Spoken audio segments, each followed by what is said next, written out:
नमस्ते सर, मैं अजीत कुमार सिंह दिल्ली यूनिवर्सिटी से पीएचडी कर रहा हूँ। मेरे पीएचडी का विषय है स्त्री विमर्श के दृष्टिकोण से 1980 के बाद से हिंदी रंगमंच का विकास नाट्य लेखिकाओं के विशेष संदर्भ में। इसके 4 आयाम हैं इस रिसर्च के। पहला ये कि जिन 10 से 12 महिला नाटककारों को मैंने लिया है, उनके नाटकों का मंचन अक्रॉस हिंदी बेल्ट में पुरुष और महिला निर्देशकों द्वारा उसको देखना है मुझे। उसके अलावा इन सारे हिंदी बेल्ट के स्टेट्स में जिन महिला निर्देशिकाओं ने प्ले लिख के खुद मंचन किया है, उसको देखना है मुझे। उसके अलावा इन स्टेट्स में अगर किसी महिला नाटककार ने नाटक लिखा है और उसका पुरुष और महिला निर्देशकों द्वारा मंचन किया गया है, तो उसको मुझे देखना है, उसका एनालिसिस करना है। इसके अलावा हिंदी रंगमंच को बचाने के लिए हिंदी बेल्ट के जो 9 राज्य हैं वो, और उसके अलावा बंगाल, महाराष्ट्र में जिन महत्वपूर्ण थिएटर डायरेक्टर्स और उन लोगों ने इसके लिए कार्य किया और लगातार काम कर रहे हैं इसकी समृद्धि के लिए, उनके महत्वपूर्ण अनुभवों को साझा करना और उसको अपने पीएचडी में संग्रहित करना, ये मेरे शोध का महत्वपूर्ण विषय है। जी सर, अभी हम बात कर रहे हैं दिल्ली के श्री जेपी सिंह सर, जो कि वरिष्ठ निर्देशक हैं। सर का इस क्षेत्र में बहुत ही महत्वपूर्ण अनुभव है और सर लगातार हिंदी रंगमंच के विकास के लिए लगातार कार्य कर रहे हैं। आइए बात करते हैं सर से। नमस्ते सर। नमस्कार सर। मैं चाहूँगा कि पहले आप अपनी रंग यात्रा के बारे में हमें कुछ बताएं। जैसे बाकी लोगों की रंग यात्रा होती है जी, कि कहाँ से रुझान पैदा हुई इस लाइन में आने के लिए, कैसे आए, तो मेरी पृष्ठभूमि गांव की ही है जी। मैं प्रतापगढ़ उत्तर प्रदेश में है, जो इलाहाबाद के पास ही है। मैं वहाँ का रहने वाला हूँ। मीरपुर गांव का नाम है।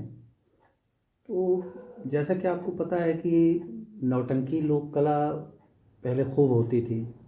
कोई भी मौका होता था, खुशी का मौका है, कोई भी उत्सव है, तो उस मौके पे नौटंकी होती थी। तो गांव में और कुछ मनोरंजन का ऐसा साधन नहीं होता है, तो हम लोगों का था कि पढ़ाई करते रहते थे। पढ़ाई के अलावा अगर कभी गांव में आसपास नौटंकी होती थी तो नौटंकी हम लोग देखने जाते थे। तो वो मुझे बहुत अट्रैक्ट करती थी, अपने तरफ जो है खींचती थी नौटंकी। और बहुत अच्छी चीज़ है, उसमें संवाद जो है गा के बोले जाते हैं, नक्कारा बजता है, हारमोनियम होता है, और सीधा साधा कि कोई एक प्लेटफॉर्म बनाते हैं तख्त लगा के, वो पीछे एक पर्दा टांग कर शुरू हो जाते हैं और लगभग रात भर ही चलती है नौटंकी। हालांकि मेरे घर में पढ़ाई लिखाई का माहौल था, तो लोगों को पसंद नहीं था कि मैं नौटंकी देखने जाता हूँ, लेकिन मैं छिप छिप कर रात में जाया करता था नौटंकी देखने के लिए। और ख्याल ये भी रहता था कि सुबह होने से पहले मुझे लौटना है, क्योंकि आपको स्कूल हर हालत में जाना है। आप छुट्टी नहीं कर सकते जब तक कि तबीयत ना ख़राब हो, कोई बात ना हो। तो इस तरह छुप कर देखते थे, तो मैं नौटंकी देखकर बहुत एक्साइट होता था। इसके अलावा दशहरे के मौके पे रामलीला होती थी, बाहर से ग्रुप आता था जो रामलीला हफ्ते 10 दिन तक वहाँ करते थे। तो क्योंकि वो एक धार्मिक चीज़ थी, तो उसके लिए हमें परमिशन मिल जाती थी। कभी बाकी भी घर के लोग भी जाते थे साथ में देखने के लिए। तो वहाँ पर जब मैं किसी को मंच पर करते हुए कुछ देखता था, तो मेरे मन में भी होता है था कि अगर मैं उस कलाकार की जगह होता तो मैं भी ऐसे ही करता। और तो वहाँ से मेरे मन में एक इच्छा हुई कि अभिनय करें। बाकी जो स्कूल में एनुअल फंक्शन होता था उसमें बढ़ चढ़ कर हिस्सा लेते थे। नाटक है, गाने का है, अंताक्षरी है, या कुछ और जो कुछ इस तरह का साहित्यिक या सांस्कृतिक प्रोग्राम होता था। स्पोर्ट्स वगैरह में तो नहीं मैं जाता था, तो उसमें भाग लेता था। तो थोड़ा सा जब बड़ा हुआ, ये 76 की बात है, तो गांव के जो हमारे साथी दोस्त थे, मैंने उन लोगों से बात की कि भाई सब जगह लोग दशहरे के मौके पे नाटक करते हैं अपने अपने इलाके में, तो क्यों ना हम लोग भी करें। इस तरह से लोगों से बात हुई तो सारे लोग उसके लिए तैयार हो गए और तैयारी शुरू हो गई। लेकिन दिक्कत ये आती थी कि गांव वगैरह में जो आज के नाटक हैं, आधुनिक नाटक हैं, ये सब गांव में नहीं मिलते थे। वहाँ पर तो भक्त प्रहलाद, राजा हरिश्चंद्र, ध्रुव, इस तरह के, सत्यवान सावित्री, इसी तरह के नाटक वो मेले ओले में बिकते थे और कोई इस तरह का पुस्तकालय नहीं था। तो दिक्कत आती थी कि वही दशहरे के समय में रामलीला भी होती थी, तो ना हम लोगों को कॉस्ट्यूम मिल पाती थी, ना मेकअप का सामान मिलता था, ना मेकअप करने वाला, ना म्यूजिशियन मिलते थे, सारे लोग कहीं कहीं बिजी हो जाते थे। तो मेरे मन में आया कि हम क्यों ना कोई सामाजिक नाटक करें जिसमें कि कुर्ता पाजामा, धोती, पैंट, शर्ट, कमीज़, ये सब पहनकर हम नाटक कर सकते हैं। तो वहाँ से पहला तो हुआ मेरे अंदर नाटक लिखने के जो है बीजारोपण हुआ। और मैं शुरू से ही कहानी, उपन्यास, नाटक खूब पढ़ता था। जब भी नई क्लास में जाता था, किताबें आती थी, तो सबसे पहले मैं उसमें कहानियाँ पढ़ डालता था, कितनी कहानियाँ हैं, क्या हैं। तो मैं जैसे प्रेमचंद की कहानियाँ पढ़ाई जाती थी, पहले कोर्स में हुआ करता था, तो प्रेमचंद से मैं बहुत प्रभावित हुआ। जिस तरह से वो लिखते थे, पूरा विजुअल दृश्य आँखों के सामने घूम जाता था, जैसे कोई पिक्चर चल रही। तो उनकी जो लिखने की शैली थी वो मुझे बहुत अच्छी लगी। तो वहाँ मैंने नाटक लिखना शुरू किया। लेकिन बस कि नाटक एक लिखना है और करना है, इतना तक ही सीमित था। ये नहीं था कि नहीं आगे भी मुझे नाटक लिखना है।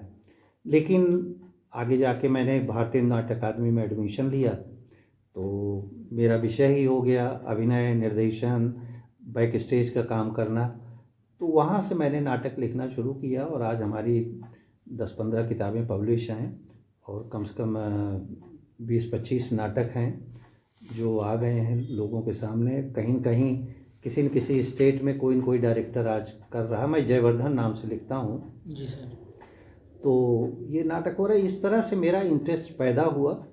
और जो आपका एक एस्पेक्ट महिलाओं का है, अगर महिलाओं की बात करें तो आपको भी पता होगा कि पहले चाहे लोक नाटक होते थे या नाटक भी होते थे, उसमें महिलाएं काम करने के लिए नहीं मिलती थी। बहुत हे दृष्टि से लोग देखते थे। अगर लोगों को बता दीजिए कि हम नाटक करते हैं तो वो आपको अच्छी नज़र से नहीं देखते थे। मैंने भी जब भारतीय नाट्य अकादमी में एडमिशन लिया तो घर वालों का रिएक्शन बहुत अच्छा नहीं था, क्योंकि मेरे परिवार में कोई डिग्री कॉलेज प्रिंसिपल था, कोई प्रोफेसर था, कोई कुछ था। तो उन लोगों को लगा कि ये क्या नाटक नौटंकी करने जा रहा है ये। तो मैंने किया। और वहाँ गांव में भी जब नाटक में करता था तो किसी न किसी लड़के को बुलाकर उससे लड़की का रोल करवाया जाता था। और नौटंकी वगैरह में और गांव वगैरह में आप जाइए, जो भी लोक कलाएं हो रही, चाहे बिहार में जाइए जैसे विदेशिया वगैरह होता है, सारे आदमी ही काम करते हैं। आप भवई में जाइए, अभी भी सर, अभी भी होता है। आप सांग स्वांग देखिए, इन सब में जो है आदमी लोग ही औरतों का रोल करते हैं। और नाटक भी जो दशहरे में वहाँ पर पढ़े लिखे लोग किया करते थे। हमारे प्रतापगढ़ में ढकुआ एक जगह है बाज़ार, वहाँ उस ढकुआ बाज़ार में लोग करते थे। वो एक कॉलेज में पढ़ाते थे, जो उसके डायरेक्टर थे रामराज सिंह। वहाँ पर भी कोई न कोई लड़का ही लड़की का रोल करता था, कोई लड़की नहीं मिलती थी। भारतीय नाट्य अकादमी में मैं 81 में आया। 81 से जब मैं 83-84 में वहाँ से निकला, तब भी लड़कियों की बहुत प्रॉब्लम होती थी। जब भी हम किसी नाटक की तैयारी करते थे कि इसमें महिला चरित्र हैं, तो हमें जाकर किसी के यहाँ अपना पूरा चरित्र प्रमाण पत्र देना पड़ता था कि हम बड़े सीधे साधे लोग हैं, बड़े अच्छे लोग हैं, बड़े अच्छे परिवार से हैं, ख़ानदान अच्छा है। तब वो लोग जो है किसी अपनी बेटी को, बहन को भेजने को तैयार होते थे, नहीं तो आने नहीं देते थे। अच्छा, उसमें भी हम लोग क्या है, ड्यूटी लगाते थे कि ग्रुप का कोई न कोई लड़का इसको रात में रिहर्सल के बाद या शो के बाद भेजने जाएगा। तो वहाँ मोहल्ले में आज एक लड़का गया भेजने के लिए, कल दूसरे लड़के के साथ वो जा रही है। तो ये सब देख कर भी वहाँ मोहल्ले के लोगों का रिएक्शन अच्छा नहीं होता था कि ये तो लड़की ऐसे ही है, कैरेक्टर इसका ठीक नहीं है, रोज़ अलग अलग लड़कों के साथ घूमती रहती थी। लेकिन धीरे धीरे लोगों ने देखना शुरू किया, जब नाटक देखना शुरू किया तब उनको विश्वास हुआ। पहले इसको कला को कला की दृष्टि से लोग नहीं देखते थे। तो इस तरह से फिर अभी भी मैं जैसे नाटक लिखता हूँ, शुरू मैंने कोशिश की कि ऐसा नाटक लिखूं जिसमें महिला पात्र कम हो, कम से कम, जिससे उस ग्रुप को ज़्यादा परेशानी ना हो, क्योंकि इस परेशानी को मैं काफ़ी उठा चुका था। तो इस तरह से नाटक लिखता हूँ। अब लड़कियाँ काम करने लगी हैं, और उसमें अगर हम देखें तो ये जो सीरियल फिल्म ये सब शुरू हो गए, लोग कुछ कहते हैं कि इन्होंने रंगमंच को बिगाड़ा है, रंगमंच को पीछे धकेला है। मैं ऐसा नहीं मानता। आप देखिए, जैसे अब IPL T20 वगैरह हो गया तो हर कोई अपने बच्चे को भेजता है कि जाओ क्रिकेट खेलो। खुद माँ बाप बच्चे को लेके जा रहे हैं, क्रिकेट की प्रैक्टिस करा रहे हैं, कल हमारा बेटा सेलेक्ट हो जाएगा, लाखों की जो है कमाई होगी इसकी। लेकिन पहले ऐसा नहीं था। पहले तो आप भी गांव के रहने वाले हैं, आपको पता, वहाँ कहते थे खेलोगे कूदोगे तो होगे खराब, पढ़ोगे लिखोगे तो होगे नवाब। लेकिन अब ये परिभाषा बदल गई है। अब तो खुद लोग चाह रहे हैं कि खेलने कूदने में हमारा बच्चा जाए, स्पोर्ट्स में जाए, फुटबॉल खेले, हॉकी खेले, क्रिकेट खेले। माँ बाप खुद लेके जा रहे हैं उनको खेल कूद के लिए। और खेलो इंडिया आपके हिंदुस्तान में भी चल रहा है, स्पोर्ट्स को बढ़ावा दिया जा रहा है, स्किल को बढ़ावा दिया जा रहा है। अच्छे अच्छे घर के लड़के लड़कियों को देखिए, कोई भरतनाट्यम सीख रहा, कोई ओडिसी, कोई कथक, कोई कुचिपुड़ी, कोई मोहिनीअट्टम, सब सीख रहे हैं। और साउथ में तो आप जाइए, हर एक घर दो घर के बाद आपको जो है कोई कोई कलाकार मिल जाएगा, साहित्यकार मिल जाएगा। अपने यहाँ भी अब ये परंपरा हो गई है कि आप दूसरे तीसरे घर में जाइए जो अच्छे शहर हैं, जैसे लखनऊ है, बनारस है, इलाहाबाद है। इलाहाबाद वगैरह में जैसे बहुत पहले की बात करें, थिएटर की ट्रेनिंग के लिए कुछ था ही नहीं। वहाँ सतव्रत सिन्हा जी वगैरह थे, कुछ पढ़े लिखे लोगों ने, लक्ष्मी नारायण लाल जी थे।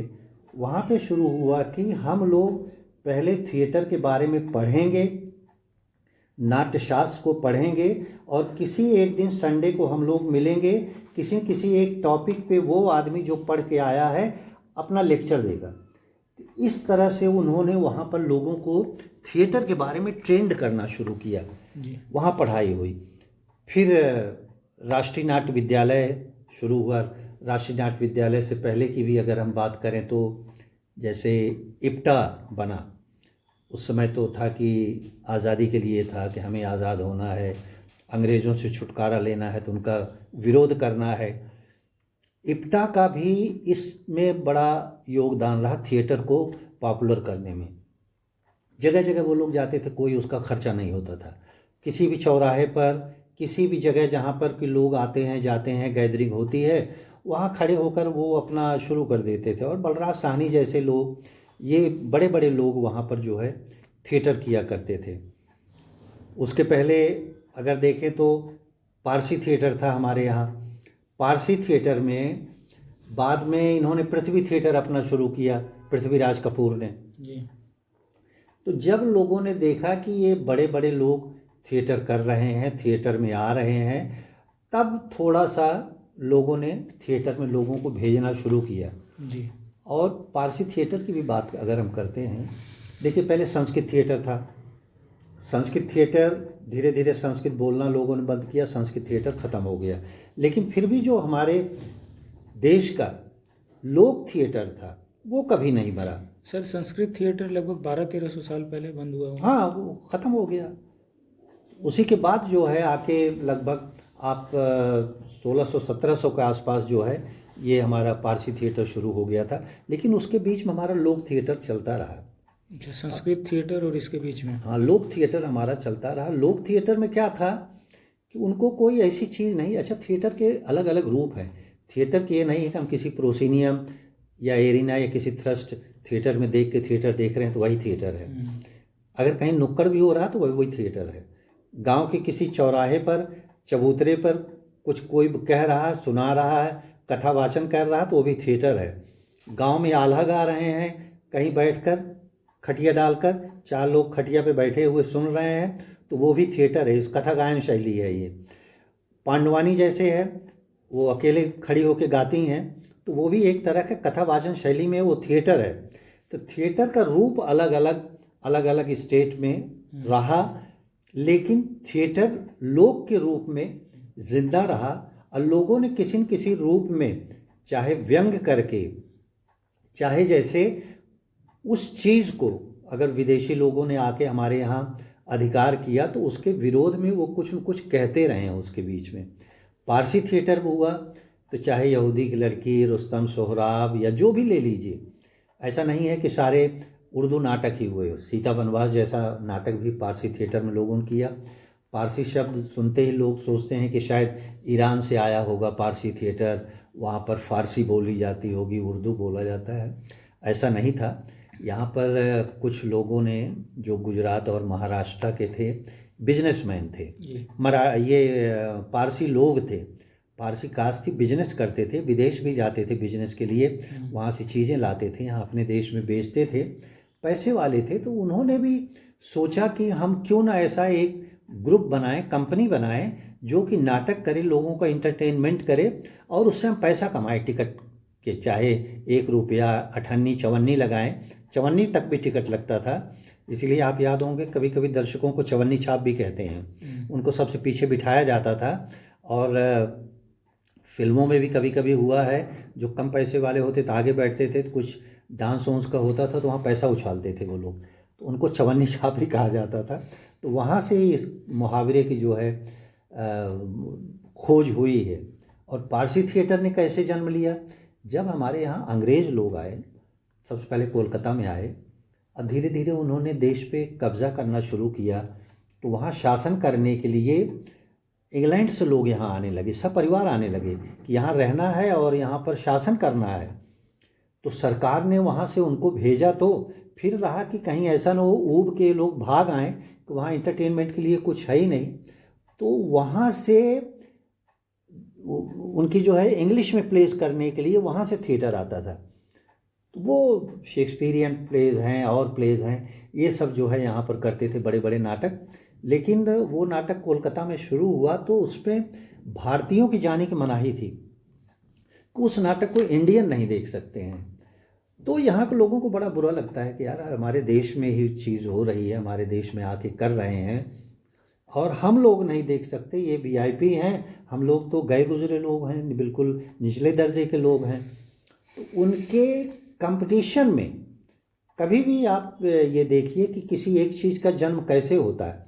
कभी कभी हम खोज की वजह से करते हैं, किसी चीज़ की शुरुआत करते हैं, कभी हमारी आवश्यकता होती है, हमारी ज़रूरत है, ज़रूरत की वजह से हमें प्यास लगती है तो हम कुआं खोदते हैं, पानी के लिए हैंडपंप लगाते हैं। तो इस तरह से उन्होंने देखा कि हमारे देश में ही रह के हमारे लोगों पे प्रतिबंध है कि हम नहीं देखते, हम दूसरे दर्जे के नागरिक हो गए यहाँ पर, और वो लोग कर, तब उन लोगों ने पारसी थिएटर शुरू किया। बड़ी बड़ी कंपनी, 100 लोग, 150 लोग होते थे। लेकिन उस पारसी थिएटर में भी अच्छे घर की लड़कियां नहीं आईं, कोठे वालियों को उन्होंने बुलाया। उनका बाकायदा डांस होता था, जैसे आजकल फिल्मों में भी होता है ना डांस आइटम, तो उनका डांस आइटम भी रखा जाता था और उन्हीं लोगों को ट्रेंड किया जाता था, कोठे वालियों को, कि ये एक्टिंग भी करें। एक्टिंग करते करते करते रोज़ वही एक चीज़ कर रहे हैं, एक नाटक कर रहे हैं, तो धीरे धीरे वो लोग अच्छे कलाकार निकल जाते थे। और जब हमारे यहाँ फिल्में भी शुरू हुई, पहले तो मूक फिल्म शुरू हुई, उसमें डायलॉग वगैरह कुछ था ही नहीं। फिर जब शुरू हुआ तो अगर आपको पता होगा, पिक्चर चल रही होती थी, आगे ऑर्केस्ट्रा पिट होता था, तबला हारमोनियम लोग लेकर बैठते थे, उसमें बजाते थे, गाने वाले गाते थे। कभी कभी तो विंग में डायलॉग बोलने के लिए भी हीरो खड़े रहते थे। इस तरह से शुरू हुआ।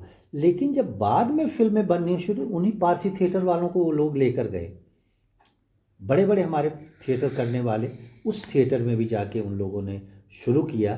तो आप ये देखिए कि जहाँ पर महिलाएं काम नहीं कर सकती हैं, उसमें महिला कोई नाटक लिखे या महिला कोई डायरेक्टर आए, ऐसा नहीं हो सकता था। लेकिन बाद में इसकी शुरुआत हुई, लोग आए, और चाहे राष्ट्रीय नाट्य विद्यालय की शुरुआत को देख लीजिए, कमला चट्टोपाध्याय जी का नाम आपने सुना होगा, उनका बहुत बड़ा योगदान था। यहाँ पर शांता जी आई, जिन्होंने यहाँ पर तमाशा शैली में किया था, भवाई में किया था, जसमा उड़न जी, उनका बड़ा योगदान है। जैसे मुंबई में विजया मेहता हैं, विजया मेहता जी ने थिएटर शुरू किया। अपने दिल्ली में शीला भाटिया जी थीं, ओपेरा शैली में, वो पंजाबी में करती थीं। ये सब इप्टा से आए हुए लोग थे। इप्टा से आके फिर इन लोगों ने पूरा थिएटर करना शुरू किया। बाद में तमाम लोगों ने उपन्यास भी लिखे, कहानियाँ भी लिखी, नाटक भी लिखे। जैसे मन्नू भंडारी जी का पहले ये महाभोज उपन्यास था, महाभोज को ड्रामेटाइज किया गया, आए लोगों ने उसको नाटक में किया। त्रिपुरारी शर्मा जी अपना नाटक लिखती थीं, डायरेक्ट भी करती थीं। वो अपने दृष्टि से महिला पक्ष को रखने की कोशिश करती थीं। जैसा कि पहले आज की मीडिया की तरह इतना नहीं था कि छोटी छोटी चीज़ें उजागर हो जाती थी, लाइमलाइट में आ जाती थी। तो महिलाओं का शोषण किया जाता था, चाहे जिस रूप में किया जाए। किसी का वो सामाजिक शोषण भी हो सकता है, आर्थिक शोषण भी होता है, हर रूप में होता था। तो लोगों में थोड़ा सा आया, पढ़ाई लिखाई करके महिलाएं आगे आईं, तो उन लोगों ने कहानियाँ लिखनी शुरू की, नाटक लिखना शुरू किया। और अभिनय के साथ साथ, पहले तो अभिनय के लिए वो लोग थिएटर में घुसे, लेकिन अभिनय करते करते, जैसे अनुराधा जी की अभी आपने बात की थी, त्रिपुरारी जी आई, ये लोग अभिनय करने के लिए आए थे। जोहरा सहगल जी पहले जो आई थी, जब पृथ्वी थिएटर वगैरह था, पारसी थिएटर में उन्होंने काम किया है, फिल्मों में भी काम किया है। फिर वो लोग अपनी बात को उठाने लगे, अपने विषय को उठाने लगे कि किस रूप में महिलाओं का शोषण हो रहा है, इस बात को सामने लाया जाए। पहले लोग नहीं लाते थे। आपको अगर याद हो तो कुछ समय पहले क्या महिलाओं के साथ बलात्कार नहीं होता रहा होगा, लेकिन मीडिया इतना नहीं था। आज इतना जगह जगह, हर हाथ में तो आपके कैमरा है, मोबाइल लेके जा रहे हैं, कहीं पर भी आप फ़ोटो खींच लेते हैं, कहीं कुछ गलत हो रहा है तो वो चीज़ें सामने आ रही नहीं। बहुत चीज़ें ढकी मुदी रह जाती थी, वो लोगों के सामने आती नहीं थी। और इन महिला लेखिकाओं ने, महिला निर्देशिकाओं ने बहुत मजबूती के साथ अपनी बात को लिखा, अपनी बात को किया। चाहे अभिनय करना था, चाहे अगर निर्देशन कर रहे हैं तो उन्होंने मंच पर उसको दिखाया और लोगों ने उसको एक्सेप्ट किया। तो लोगों का महिलाओं के प्रति भाव जो है थोड़ा सा बदला। आज आप देखें तो पुरुष और महिला लगभग बराबर ही हैं, बराबर काम कर रहे हैं, हर जगह नौकरी कर रहे हैं। ऑफिस में अगर पुरुष हैं तो महिलाएं भी काम कर रही हैं। लेकिन पहला ऐसा नहीं होता था जी। पहले तो होता था कि ये पुरुषों का काम है, ये महिलाओं का काम है, बंटवारा था। लेकिन अब ऐसा कोई बंटवारा नहीं है जी।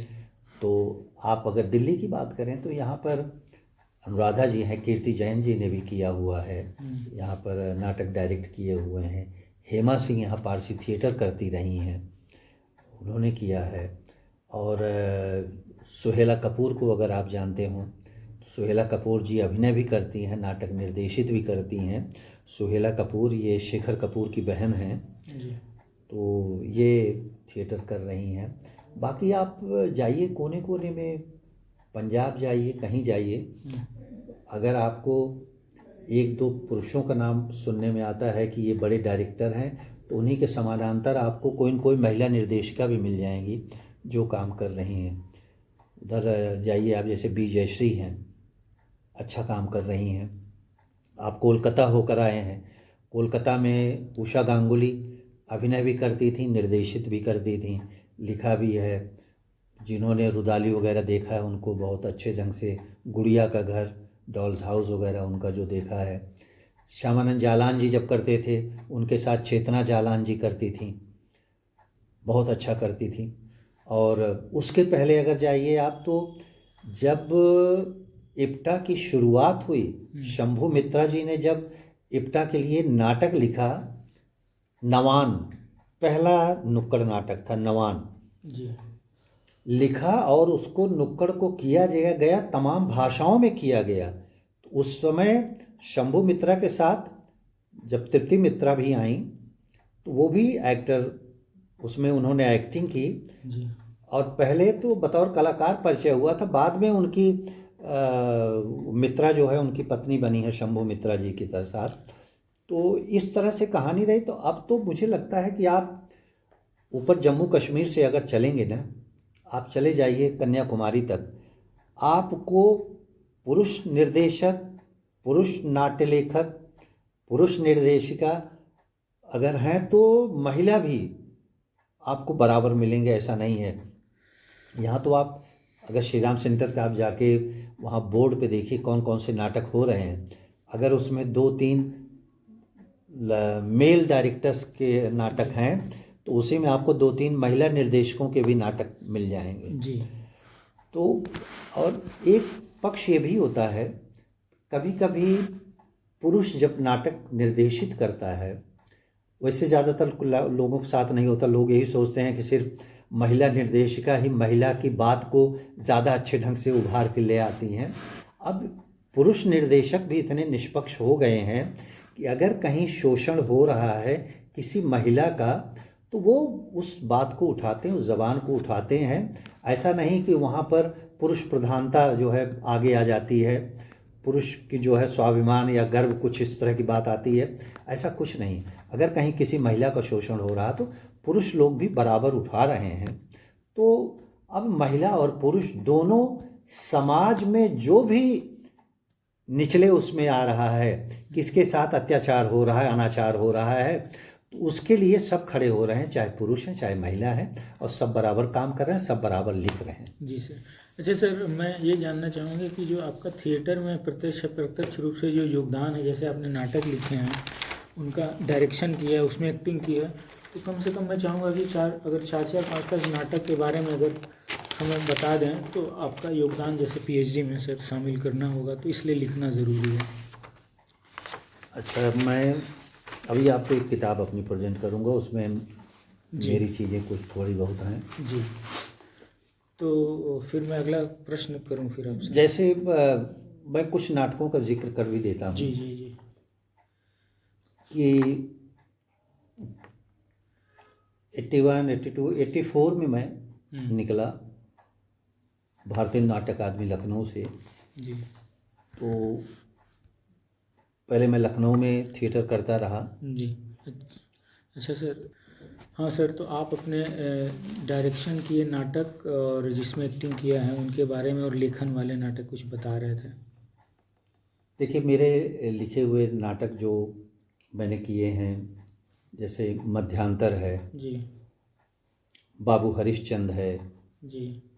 गोदान है। मेरे गोदान का मैंने नाट्य रूपांतरण किया हुआ है। अच्छा।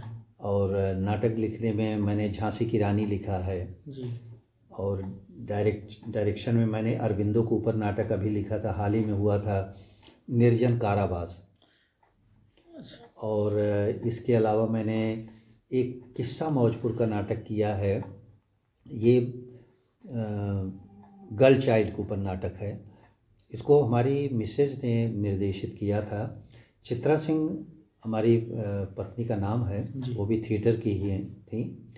और मेरे ज़्यादातर जो नाटक मैंने लिखे हैं निर्देशित वो करती थी, मैं उसमें अभिनय करता था। कुछ नाटकों को मैं ज़रूर निर्देशित करता था जिसमें वो कहती थी नहीं मेरे समझ में नहीं आ रहा। जैसे मेरे बच्चों के 6 नाटक हैं जी, मैंने लिखे हैं, वो पब्लिश भी हैं। तो वो नाटक मैं उन्हीं के लिए लिखता भी था।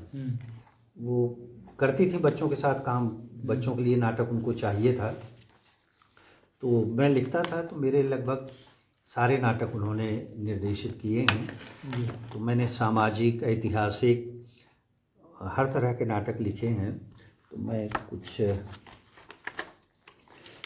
मेरे पूर्णकालिक नाटकों में जैसे है किस्सा मौजपुर का, झांसी की रानी, मैं आपको ये दे दूंगा, बुक दे दूंगा, इसमें ये है, इसको लिखिए मत। हाय हैंडसम है, ये बुढ़ापे का अकेलापन के ऊपर है। ये मिलिट्री मैन है जो रिटायर हो गया, उसके ऊपर है। अर्जेंट मीटिंग है, हमारे देश में जब देखिए किसी से बात कीजिए कि मीटिंग चल रही है, मीटिंग चलती रहती, मीटिंग का कोई नतीजा नहीं निकलता है, मीटिंग की अगली डेट तय हो जाती है। ज़्यादातर मीटिंग यही होती है, आते हैं खाते पीते हैं, खा पी के चले जाते हैं, कुछ तय नहीं होता है। कर्मयो धर्म मैंने एक नौटंकी भी लिखी है कि कर्म ही धर्म है। उसके बाद दरोगा जी चोरी हो गई, एक आदमी के यहाँ चोरी हो गई है, उस केस के ऊपर मैंने ये लिखा है। मस्त मौला है, 3 स्ट्रगलर्स हैं जो बॉम्बे गए हुए हैं। एक जो है गीतकार है, एक कहानी लिखता है कि मैं फिल्मों के लिए कहानी लिखूंगा, एक अभिनय करता है, तीनों एक कमरे में रहते हैं, तो स्ट्रगलर्स हैं। स्ट्रगलर्स की जो है पूरी ट्रेजेडी है, त्रासदी है, मसमौला। मायाराम की माया का सब्जेक्ट है कि ये है तो कॉमेडी ही। एक बार ब्रह्मा के यहाँ बात चल रही है कि इतने जीव मैंने पैदा किए हैं, सबसे सीधा जीव कौन सा है? तो वहाँ पर यमराज कहते हैं सबसे सीधा जीव मनुष्य है। तो नारद उस पर खड़े हो जाते हैं गुस्सा होकर कि हमेशा तुम्हारा पाला मुर्दों से पड़ा है, इसलिए तुम कह रहे हो। कभी जिंदा आदमी से पाला पड़ेगा तो समझ जाओगे कि आदमी कितना सीधा होता है। तो मायाराम की माया पूरे उसके ऊपर है। बच्चों के 6 नाटक हैं। गांधारी के ऊपर मैंने एक नाटक लिखा है। बाबू हरिश्चंद्र के ऊपर, भारतेंद्र हरिश्चंद्र के ऊपर नाटक है। गोदान का नाट्य रूपांतरण किया है। मध्यांतर पति पत्नी के रिश्तों के ऊपर है। जैसा तुम कहो भी ऐसा ही नाटक है, जो माँ बाप को यहाँ छोड़ के ज़्यादातर लोग विदेश जाना चाहते हैं। यहाँ सब कुछ है, वहाँ जाके चाहे झक मारते रहें, लेकिन विदेश जाना लोगों को बहुत पसंद है। आखिर एक दिन, इसी तरह सामाजिक नाटक है। गोरख धंधा आजकल प्रॉपर्टी डीलिंग वगैरह के लोग में जो करते हैं। पारो मेरा एक ऐसा नाटक है, अभी पब्लिश नहीं हुआ है। ये एक कुप्रथा के ऊपर है। कुप्रथा है कि महिलाओं को एक बाज़ार में बेचा जाता है। पहले ऐसा होता था और लोग खरीद के ले जाते थे। जिस महिला को खरीद के ले जाते थे उसको पारो बोलते थे। तो उसकी त्रासदी के ऊपर, इस कुप्रथा के ऊपर मैंने लिखा। लोग ले जाके घर का काम भी करवाते थे और पत्नी की तरह भी रखते थे। अगर 4 भाई हैं तो 4 भाइयों का भी उस पर अधिकार होता था। तो ये पारो की त्रासदी के ऊपर नाटक लिखा है। अभी इसका मंचन मैंने नहीं किया है, लेकिन जल्दी ही करेंगे। फिर अर्जेंट मीटिंग की सीरीज़ में ही एक नाटक मेरा पब्लिश हो गया, एक और मीटिंग। और एक राजनैतिक व्यंग नाटक मैंने लिखा है, खैराती लाल का कुर्सी तंत्र। फिर छोड़ो कल की बातें नाटक हैं। 3 वृद्ध हैं जो एक वृद्धाश्रम में रहते हैं। वृद्धाश्रम क्यों इतना बढ़ रहे हैं, क्या हमारी संवेदना मरती जा रही, लोग जो छोड़ के चले जाते हैं। तो इस तरह नाटक है, मैं आपको ये दे दूंगा, आप देख लीजिएगा। तो मेरे ज़्यादातर नाटक, चित्रा सिंह मेरी पत्नी थिएटर की ही हैं और भारतीय नाट्य अकादमी से वो भी हैं। भारतीय नाट्य अकादमी की रिपर्टरी में रही हैं, श्री राम सेंटर की रिपर्टरी में रही हैं और भोपाल रंगमंडल में भी वो रही हैं। वहाँ पर भी विकारांत के समय में एज एक्ट्रेस उन्होंने काम किया हुआ है और दिल्ली में काफ़ी थिएटर किया है। संगीत नाटक अकादमी उत्तर प्रदेश ने उनको बतौर निर्देशिका जो है उनको सम्मानित भी किया है। तो मेरे ज़्यादातर नाटकों का निर्देशन वही करती थी। मैं अभिनय करता था, कुछ नाटकों का निर्देशन करता था, जैसे अभी निर्जन कारावास के बारे में मैंने बताया, और कुछ नाटक थे। तो ये मेरे नाटक हैं, लिख रहे हैं और लगातार लिख रहे हैं। जब भी समय मिलता है लिखते रहते हैं। अच्छा सर, अगला सवाल है, इस क्षेत्र में हिंदी रंगमंच की स्थिति को आप कैसे देखते हैं? एक चीज़ लोग बड़ा कहते हैं कि हिंदी रंगमंच जो है ख़त्म हो रहा है। ऐसा कुछ है नहीं। जब कुछ भी नहीं था, सरकार कोई योगदान नहीं देती थी, तब भी हिंदी रंगमंच चल रहा था। अब भी हिंदी रंगमंच चलेगा। आप कितना भी प्रतिबंध लगा दीजिए, पैसा बंद कर दीजिए, ग्रांट बंद कर दीजिए, लेकिन अगर किसी के अंदर कीड़ा है थिएटर का, वो थिएटर छोड़ेगा नहीं। चाहे वो अपने ड्राइंग रूम में रिहर्सल करे, चाहे घर की छत पे रिहर्सल करे, वो रिहर्सल करेगा ज़रूर। और आज देखिए थिएटर का रूप बदलता जा रहा है। पहले बड़े बड़े ऑडिटोरियम में लोग थिएटर करना पसंद करते थे। अब श्री राम सेंटर का किराया है 60,000, कमानी ऑडिटोरियम का 1.25 लाख किराया है।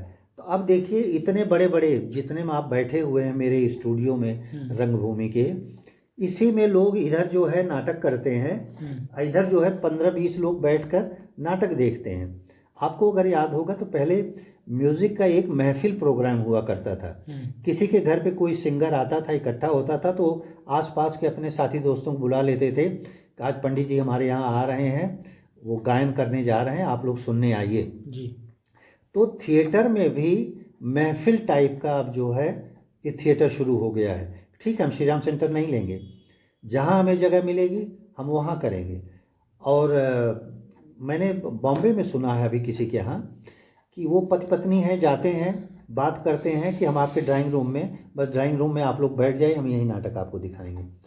वो लोग अपने कि नाटक करने जा रहे हैं, कोई आए हुए हैं, दिखाएंगे।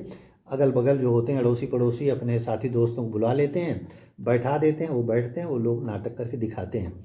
नाटक का रूप बदल जाएगा। जब ऑडिटोरियम नहीं था, ये तो जब टैगोर की शताब्दी मनाई गई तब सारे ऑडिटोरियम में बने हैं, उसके पहले ऑडिटोरियम नहीं था।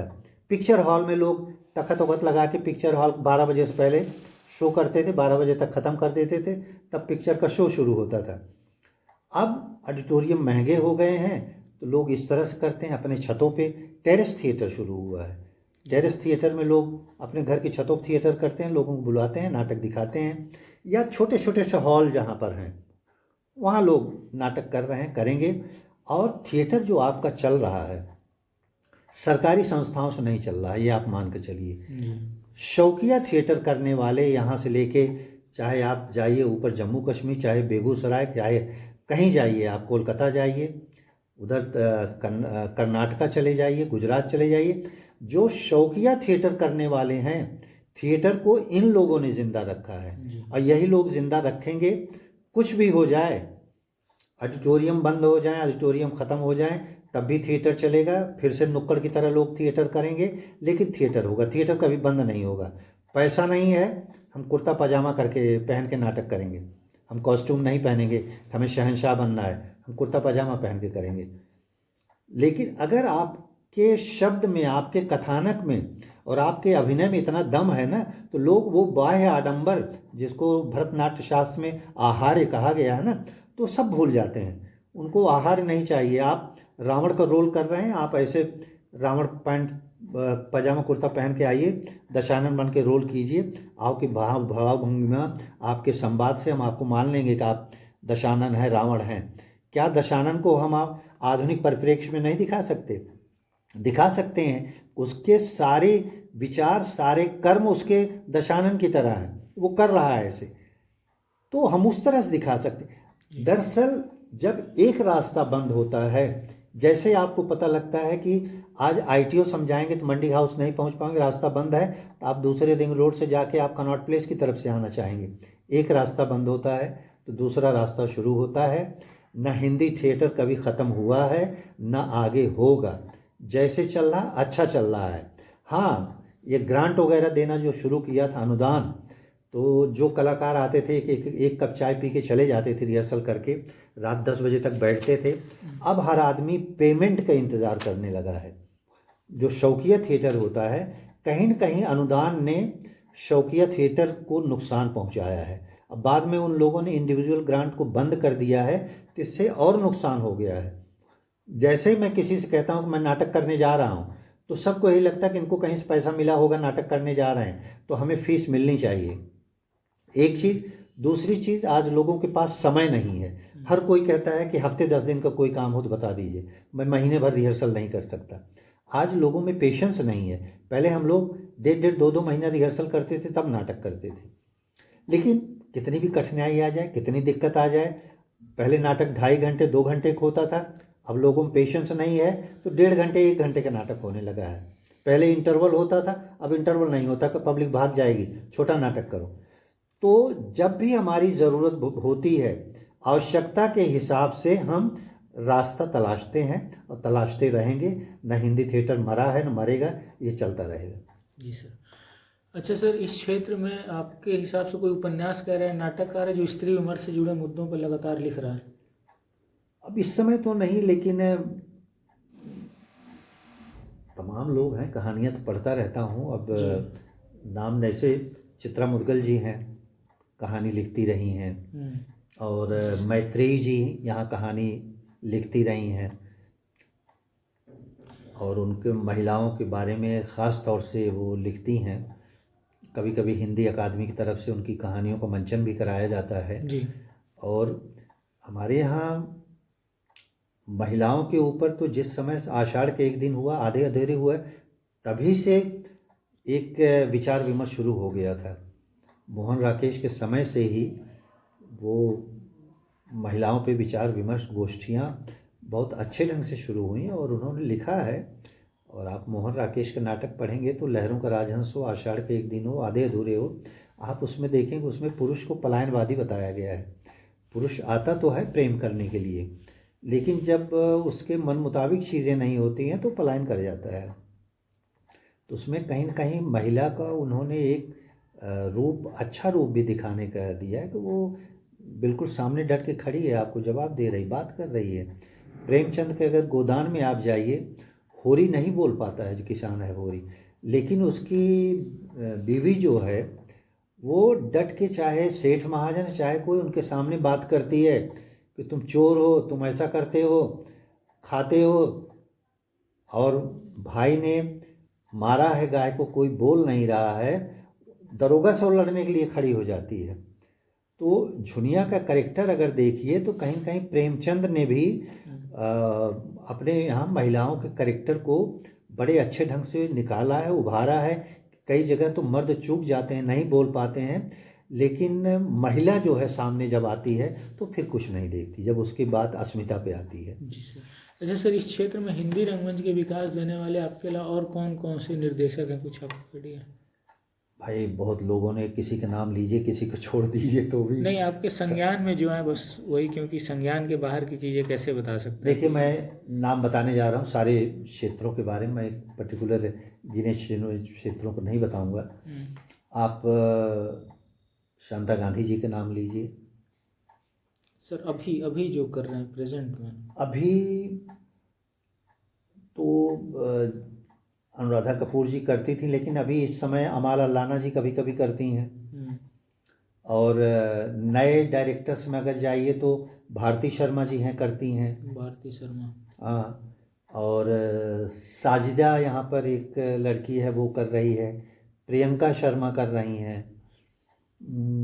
लड़कियों में सुहेला कपूर जी, सुहेला कपूर कर रही हैं, खुद प्लेस करती हैं, डायरेक्ट करती हैं, एक्ट भी करती हैं। यहाँ दिल्ली में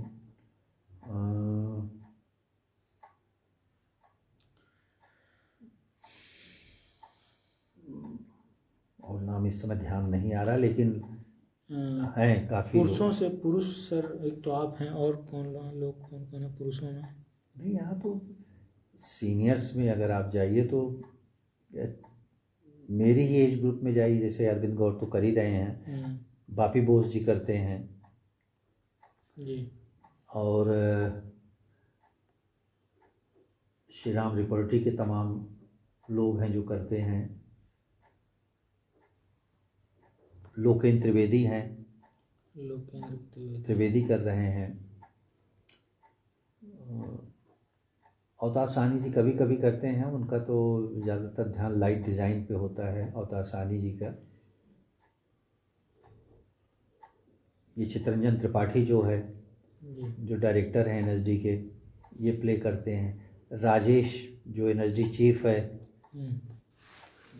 आजकल बाबूजी प्ले कर रहा है। राजेश सर क्या है? राजेश सिंह रिपर्टी चीफ हैं, रंगमंडल प्रमुख। अच्छा, वो नाटक कर रहे हैं। नए लोगों की अगर बात कीजिए, मैं पुराने लोगों की बात नहीं कर रहा हूँ। तो नए लोगों में बहुत सारे लोग हैं। आपका श्री राम सेंटर कभी खाली ही नहीं रहता, रोज प्ले हो रहा है जी। एक वरुण शर्मा लड़का है नए में, वो भी काफ़ी नाटक कर रहा है जी। आजकल के नाटकों में। विकास बाहरी हैं, यहाँ प्ले करते रहते हैं। अशरफ,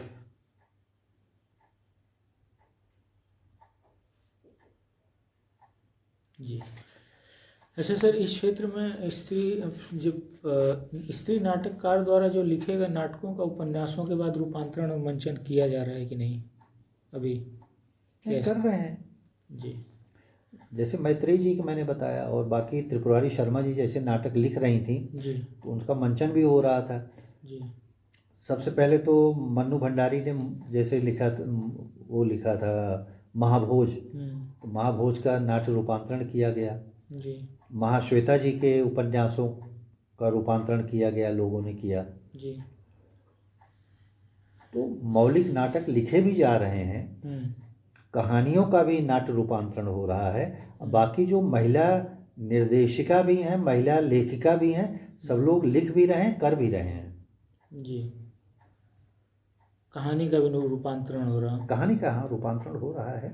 हिंदी अकादमी तो हर साल 3-3, 4-4 कहानी एक डायरेक्टर को देता है कि इसका रूपांतरण करिए, आप कीजिए और अपने देवेंद्र राज अंकुर जी हैं, हम्म, वो कहानी का ही मंचन करते हैं, कहानी को ही प्रेजेंट करते हैं। जी सर। वो नाटक का क्यों नहीं करते सर? वो कहानी को कहानी के रूप में प्रेजेंट करते हैं। वो कहानी रंगमंच के लिए जाने जाते हैं। कहानी रंगमंच के जनक एक तरह से वही हैं। उनका एक है कि जहाँ जहाँ पर कहानी में विजुअल बनता है वो करेक्टर आके वो सीन कर लेते हैं, और उन्हीं करेक्टर में से जो बीच का नरेशन होता है ना, उन्हीं करेक्टर में से कोई आके नरेशन भी उसका बोलता रहता है कि ऐसा ऐसा हुआ, ऐसा ऐसा हुआ। फिर जब विजुअल आता है तो विजुअल सीन भी अपना क्रिएट करते हैं। तो कहानी को कहा उसको कहीं भी रद्दो बदल उसमें नहीं करते, ज्यों कि त्यों पूरी कहानी प्रेजेंट करते हैं। अच्छा सर, पहले जैसे आप महिलाओं की स्थिति एक्ट्रेस के रूप में, अभी दिल्ली में महिलाओं की कैसी स्थिति है? एक्ट्रेस आ रही हैं, फिर थिएटर के जो पीछे नेपथ्य में महिलाओं की कितनी भूमिका, उस क्षेत्र में कैसे आ रही महिलाएं? आपको क्या लगता है पहले और अब की अपेक्षा? अब की नहीं आ रही हैं, लेकिन देखिए जो मंच पर होता है वो दिखाई देता है लोगों को, जो मंच के पीछे होता है वो दिखाई नहीं देता है। तो अक्सर क्या होता है कि हम क्रेडिट जो सामने दिखाई देता है उसको देते हैं, जो पीछे होता है उसको क्रेडिट कम मिलता है। जब नाटक एक डायरेक्टर करता है तो डायरेक्टर भी अपने को मानता है और पब्लिक भी सारा क्रेडिट डायरेक्टर को दें, जबकि जिसने नाटक लिखा क्या उसका क्रेडिट नहीं उसमें, जिसने नाटक लिखा है। तो आजकल के आप पोस्टर देखिए, नाटक के डायरेक्टर का नाम अगर 24 फॉन्ट में लिखा जाता है तो डायरेक्टर का, तो राइटर का जो है वो 12 या 14 फॉन्ट में होता है। वो एक तरह से ये दिखाना चाहते हैं कि उन्होंने लिखा होगा, लेकिन इसमें जो कुछ आप देखने जा रहे हैं ये सारा कुछ मेरा किया धरा। अरे आपका किया धरा कैसे भाई?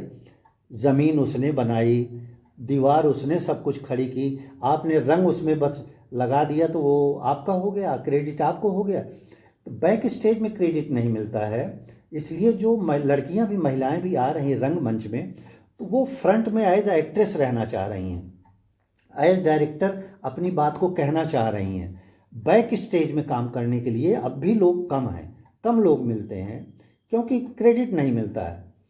कई बार तो लोग राइटर का नाम तक नहीं देते हैं नाटकों में, वो अपना, हाँ अगर शेक्सपियर ने कोई प्ले लिखा है तो सबसे पहले लिखा जाएगा Shakespeare's Macbeth, Hamlet, Othello, Midsummer Night's Dream, Julius Caesar, तब शेक्सपियर का नाम देंगे कि शेक्सपियर के नाम पे ऑडियंस आएगी। लेकिन अगर वो जयवर्धन ने लिखा है तो जयवर्धन का नाम सोचे कहीं 12 फॉन्ट 10 फॉन्ट में लिख दो कि किसी को पता ही नहीं लगे कि कहाँ पे है। अभी पीछे एक नाटक में मैंने कमेंट भी किया था, रामधारी सिंह दिनकर की कविता थी, विभांशु वैभव का नाटक था, लेकिन इतने 10 फॉन्ट में वो लिखा था पढ़ने में ही नहीं आ रहा था। तो मैंने लिख दिया था उस पर फेसबुक पे कि राइटर का नाम तो समझ में ही नहीं आ रहा है। तो आजकल लोग यही करते हैं, वो जब कोई डायरेक्टर नाटक करता है ना, सोचता है कि ये सब कुछ किया धरा मेरा। अरे आपका कैसा है? आप ऐसे नाटक लिख लो, कर लो, फिर तो आप दूसरे क्यों ले रहे हो? लेकिन मुझे लगता है क्रेडिट सबको देना चाहिए। लड़कियां अब आ रही हैं जी, मेरे ग्रुप में भी आ रहे हैं, बाकी लोगों के भी ग्रुप में जा रहे हैं, अभिनय करना चाह रहे हैं। और आजकल पेरेंट्स को भी कोई शिकायत नहीं है उनसे, जा रही हैं आप रात को रिहर्सल से आ रही हैं तो कोई दिक्कत नहीं। वो सब मेट्रो से आते हैं, मेट्रो से जाते हैं, रिहर्सल करते हैं, रात के 8 बज रहे हैं 10 बज रहे हैं, कोई प्रॉब्लम नहीं। उनके घर वाले भी आ रहे हैं, नाटक देख रहे हैं। अब पूरा कॉपरेशन, अब तो कभी कभी माँ बाप अपने बच्चों को लेके आते हैं कि मेरी बेटी है 12वीं अभी पास किया है, इस एक्टिंग करना चाहती है, आप अपने ग्रुप में ले लीजिए। तो पहले वाला माहौल अब नहीं रह गया, अब चेंज हो गया है। कभी कभी तो मेरे यहाँ ग्रुप में होता है कि आप नाटक 2 लड़की या 1 लड़की का कर रहे हैं, हम 4 लोग यहाँ पर हैं, हम बाकी क्या करें? जी। तो अब जो पहले दिक्कत थी कि लड़कियाँ नहीं मिलती थी, अब नहीं, अब तो लड़कियाँ ज़्यादा मिल जाती हैं। उनके लिए रोल नहीं होता है नाटक में, कभी कभी तो रोल बनाना पड़ता है कि लड़की है तो उसको रोल दे दीजिए। अच्छा सर, इसके अलावा जैसे लाइटिंग में महिलाएं, मैनेजमेंट में, इन सब फील्डों में आ रही हैं आप? नहीं नहीं, आ रही हैं, काम कर रही हैं। अमाला लाना जी की बेटी खुद जो है लाइटिंग करती थी। एलू डाली वाली एलू जी थी, एलू डाली वालिया क्या नाम था, डॉली एलू वालिया, उनको संगीत नाटक अकादमी अवार्ड भी मिला है। चंडीगढ़ की रहने वाली हैं, नेशनल स्कूल ऑफ ड्रामा से पास आउट हैं, फिल्मों में भी उन्होंने कॉस्ट्यूम डिज़ाइन किया है। तो बैक स्टेज में भी लोग काम कर रहे हैं। लड़कियां मेकअप के लिए भी अब आ रही हैं, मेकअप भी कर रही हैं, कॉस्ट्यूम डिज़ाइन कर रही हैं, सेट डिज़ाइन कर रही हैं। मीता एक लड़की है, एनएसडी के पास आउट है, लाइट डिज़ाइन भी करती है मीता, जी एनएसडी की है। तो अब बैक स्टेज में बाकायदा ट्रेनिंग लेके भी लोग आ रहे हैं और काम कर रहे हैं जी। तो डायरेक्शन के साथ साथ अब हर फील्ड में लोग आ रहे हैं। अच्छा सर, महिला निर्देशकों के रंगमंच में आने से रंगमंच की स्थिति में कैसा बदलाव आप देखते हैं? कभी कभी, हालांकि आज के ज़माने में जो है ना, अब कोई फ़र्क करना थोड़ा सा मुश्किल लगता है। बस ये हो सकता है कि ग्रुप में कोई लड़की, एक लड़की, दो लड़की हैं, कोई डायरेक्टर कुछ प्ले कर रहा है, वो अपनी बात कह ना पा रही हो, थोड़ा सा अनईजी फील कर रही हैं, कंफर्ट ना फील कर रही हूँ। कोई महिला डायरेक्टर होता तो वो जाके अपनी बात डायरेक्ट उससे बोल देती हैं, मैडम आज मेरे साथ ये प्रॉब्लम है, ये एक्सरसाइज मैं नहीं करूँगी, मैं रेस्ट करना चाहूँगी। हालांकि अब लड़कियां भी बोल देती हैं डायरेक्टर से कि सर आज मेरे साथ ये प्रॉब्लम है, मैं एक्सरसाइज नहीं करूँगी, मैं मूवमेंट के साथ डायलॉग बोल दूँगी, रिहर्सल कर लूँगी और चीज़ों में पार्टिसिपेट नहीं करूँ। अब लड़कियां आराम से बोल देती हैं, अब कोई दिक्कत नहीं है। तो अब आप लड़के लड़की में ज़्यादा फ़र्क नहीं कर सकते हैं, सब खुल के काम कर रहे हैं, एक दूसरे से अपनी बात शेयर करते हैं और मुझे लगता है कि कंफर्ट फील करते हैं, कोई ऐसी दिक्कत नहीं। ये दिल्ली की बात बता रहे हैं आप? दिल्ली के अभी यहीं की है और मेरा संपर्क ज़्यादा लखनऊ से है, तो लखनऊ में भी ये बात है, तो मुझे लगता है कि और जगह भी ये बात होगी। अब लड़कियां दरअसल पीछे नहीं हैं, किसी लड़की को आज ये बताने में हिचक नहीं होती। पहले एक हिचक होती थी कि मुझे पीरियड हो गया है, वो थोड़ा सा नहीं बोल पाती थी, लेकिन आज सीधे कि सर आज पीरियड शुरू हो गया है, आज मुझे थोड़ी प्रॉब्लम है, मैं रिहर्सल उस तरह नहीं कर पाऊँगी, एग्जर्शन नहीं ले सकती हूँ, या आज रिहर्सल में नहीं आऊँगी। अब लोग बोल देते हैं, ये सब चीज़ें एक नॉर्मल नेचुरल चीज़ है, तो बोल देते हैं। पहले हेजिटेशन होता था। जी। अच्छा सर, नाट्य वस्तु में इनके आने से कोई परिवर्तन आया है क्या, महिला निर्देशकों के आने से, या जो लिख रही हैं? जिसमें हम नाटक किस पर लिखते हैं जी जिस कहानी में कुछ नाटक होता है उसी पे तो नाटक लिखेंगे। जी। जिसमें नाटकीयता होगी ही नहीं, हम उस पर नाटक क्यों लिखेंगे? अगर आपको कोई ऐसी थीम, कोई ऐसी कहानी मिलती है जिसमें नाटक है, चाहे उसमें महिला है चाहे उसमें पुरुष है, नाटकीयता है, तभी हम नाटक लिखेंगे।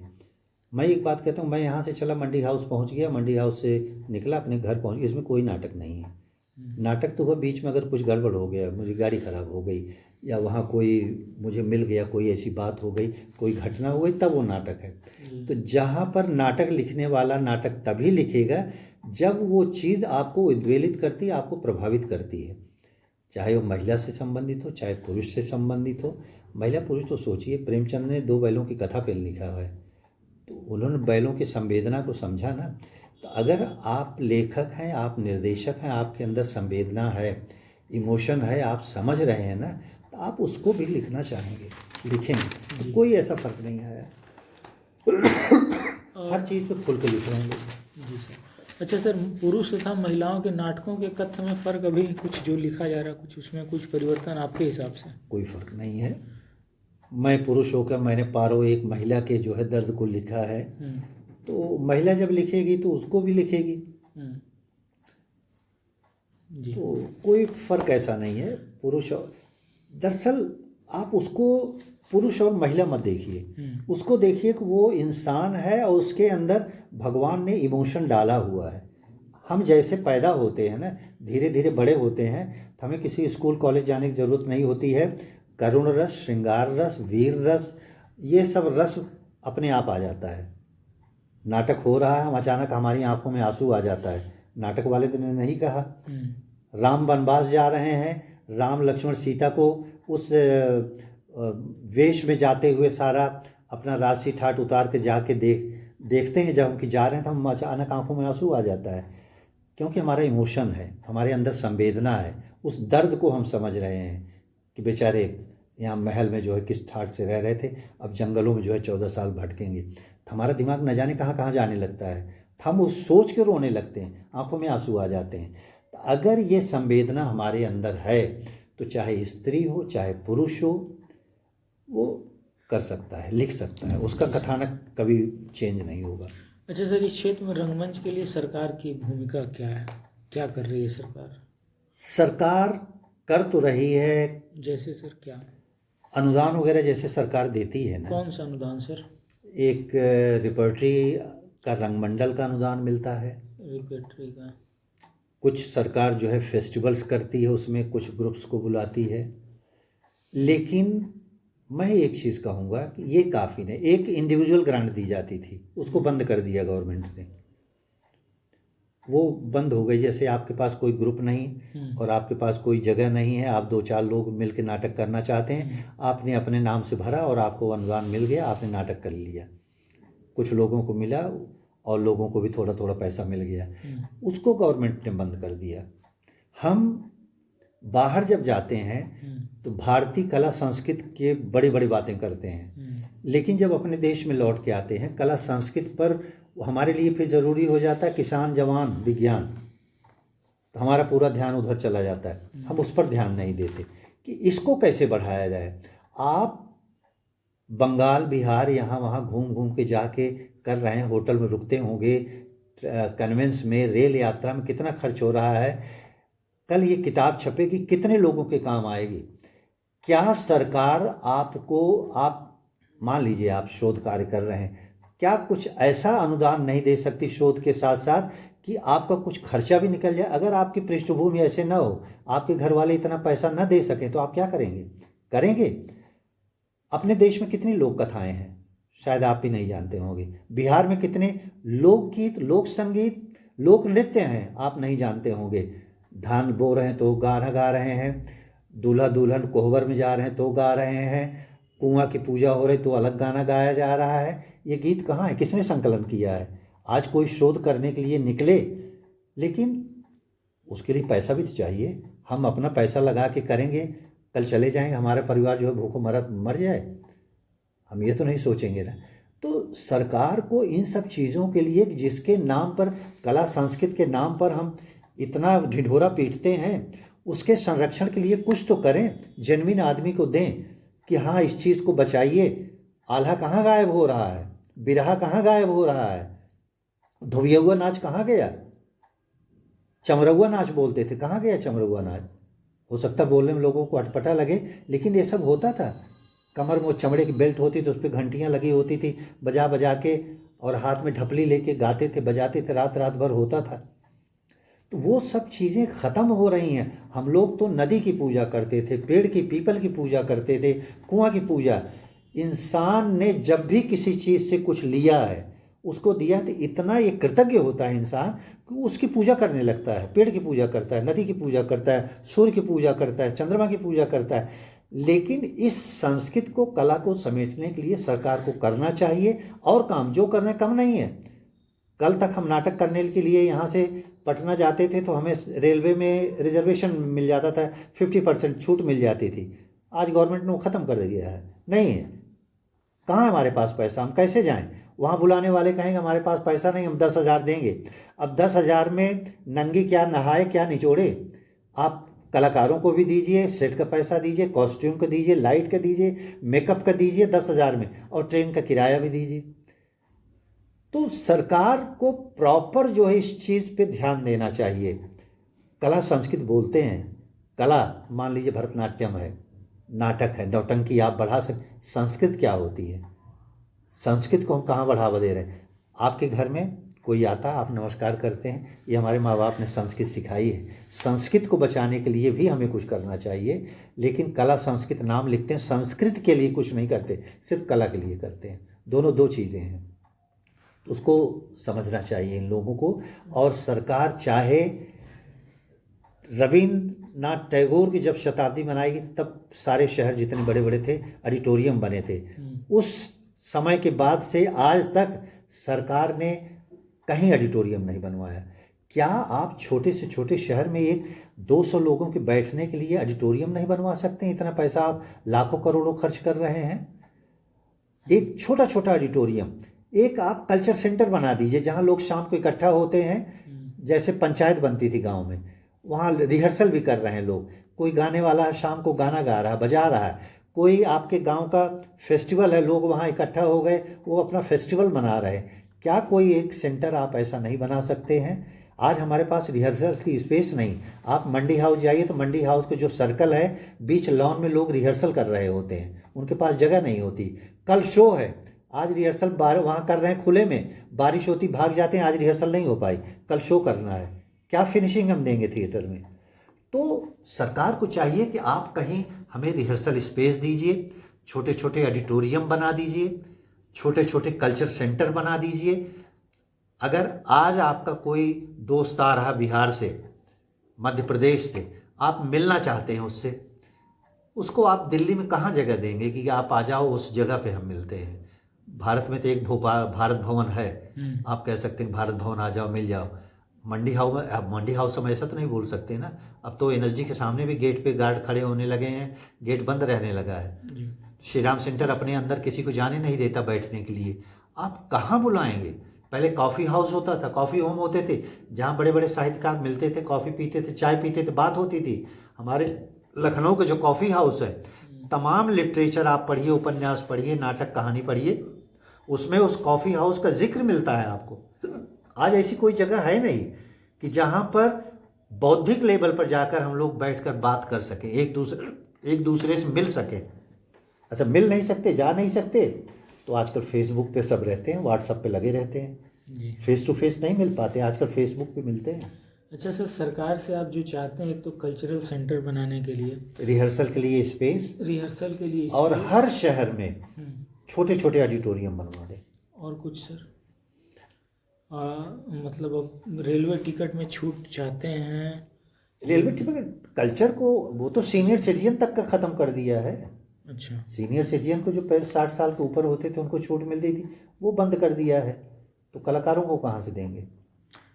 जी, मतलब आप चाहते हैं कि ये होना चाहिए, तभी कला तो बढ़ेगी। देखिए, इस समय आप देखते होंगे एक चीज़ चल रहा है, खेलो इंडिया खेलो चल रहा है, ठीक है।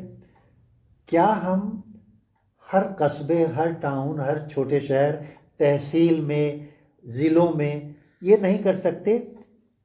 परफॉर्म इंडिया परफॉर्म नहीं हो सकता? क्यों भाई?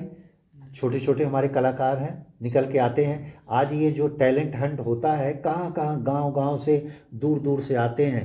चावल खाने को बेचारों को मिलता है, ज़रा ज़रा सा पानी डाल के उसमें कैसे खाते हैं, और आते हैं, क्या वो प्रोग्राम करते हैं, क्या दिखाते हैं? परफॉर्म इंडिया अगर कर दें, छोटे छोटे शहरों गाँव में कर दें, देखिए कितना टैलेंट निकल के आता है। वहाँ ढोल बजाने वाले हैं, नगारा बजाने वाले, हारमोनियम बजाने वाले हैं, लेकिन कौन है? आज आप दिल्ली में कि नगारा बजाने वाला कौन है खोजना शुरू कीजिए तो आपको जल्दी नहीं मिलेगा। सारंगी बजाने वाले कितने हैं? मिल जाएं, आपको जल्दी नहीं मिलेंगे। तो ये सब चीज़ें होती हैं जी। अगर कला को बढ़ावा देना चाह रहे हैं, स्पोर्ट्स को दे रहे हैं, आप स्पोर्ट्स को बढ़ावा दीजिए। नहीं बैठे, आप कला को इसी तरह से बढ़ावा दीजिए ना।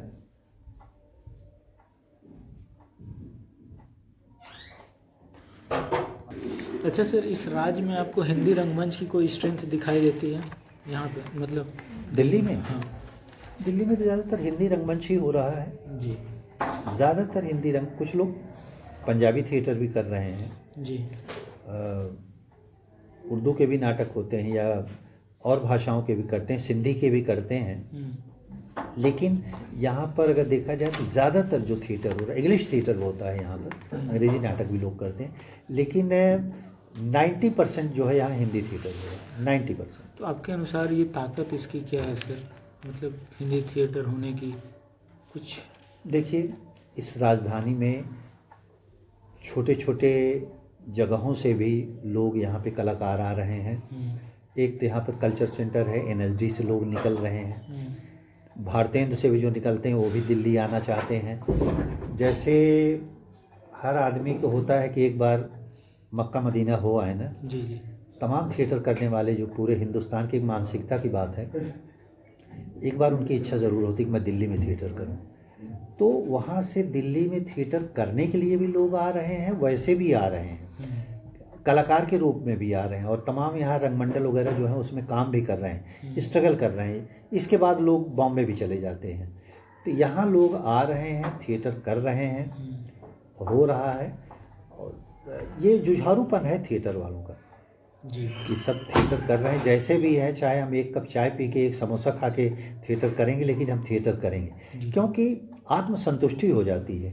कल आपको अगर हम कहें कि आपका अपॉइंटमेंट हम कर रहे हैं, आपको PWD में लेते हैं, आपको एक दिन में जो है 5 किलोमीटर जो सड़क बनवानी है, आप साहित्यकार आदमी हैं, आपका तो इंटरेस्ट है लिखने में, कहाँ आप भारतेंदु हरिश्चंद्र, प्रेमचंद इन सब को पढ़ रहे हैं, अमृतलाल नागर को पढ़ रहे हैं, अचानक आपको कह दिया गया कितना रोड़ी है, कितना क्या है, चलिए सड़क 4 किलोमीटर बनाई।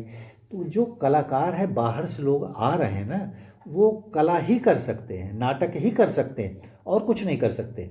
तो वो आ रहे हैं, करेंगे, चाहे एक कप चाय मिलेगी, यहाँ थिएटर करेंगे, करते रहेंगे। बड़ी जगह नहीं मिलेगी, छोटी जगह पर करेंगे, लेकिन करेंगे, चाहे 2 महीने पर करें, चाहे 3 महीने पर, लेकिन हम थिएटर करेंगे। ये चीज़। अच्छा सर, अंतिम सवाल है कि अब के रंगमंच और पहले के रंगमंच में किस प्रकार का बदलाव आया है?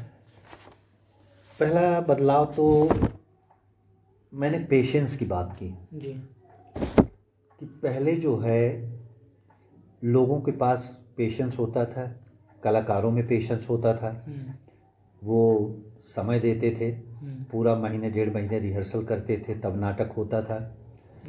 ऑडियंस में भी पेशेंस होता था। अब जो है स्पीड बढ़ गई है, हर चीज़ में स्पीड हो गई है, तो दर्शक भी अब वो 2 घंटे 2.5 घंटे वाला नाटक नहीं देखना चाह रहे हैं। पहले इंटरवल होता था, लोग जाते थे, चाय पीते, समोसा खाते थे, फिर आके बैठ जाते थे, नाटक देखते थे। अब वो चीज़ नहीं, कम से कम समय में। अब प्रोग्राम भी आप देखिए छोटे छोटे बनने लगे हैं, सीरियल भी बनने लगे हैं, 20 मिनट 22 मिनट के बनने लगे हैं।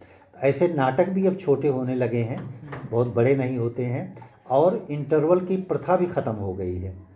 जबकि आप गुजरात और यहाँ की बात करें, महाराष्ट्र की, बंगाल की, तो वहाँ ये परंपरा है कि लोग आते हैं, वो थिएटर एंजॉय करने के लिए आते हैं, पूरा टाइम देते हैं, इंटरवल होता है, परिवार के साथ आएंगे, चाय पियेंगे, पानी पियेंगे, फिर बाद जाएंगे। लेकिन हमारे यहाँ पे जो है ना जी, वो कल्चर नहीं है जो बंगाल में, महाराष्ट्र में, गुजरात वगैरह में है।